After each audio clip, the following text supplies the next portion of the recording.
বুনিয়াদপুর পুরসভার সরাইঘাট এলাকার মালম এলাকার ধান ক্ষেতের মধ্যে এক ব্যক্তির পচা গলা মৃতদেহ উদ্ধারকে ঘিরে চাঞ্চল্য ছড়ালো।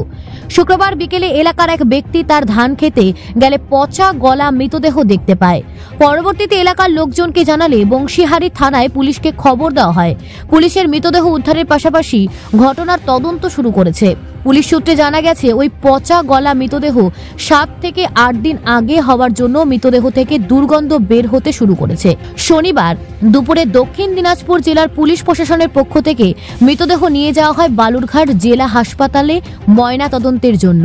তবে কোথা থেকে মৃতদেহ আসলো তা অজানা বংশীহারি থানার পুলিশের কাছে। এখনো পর্যন্ত বংশীহারি থানায় কোনো ব্যক্তির নিখোঁজ ডায়েরি না হয় চিন্তিত পুলিশ প্রশাসন।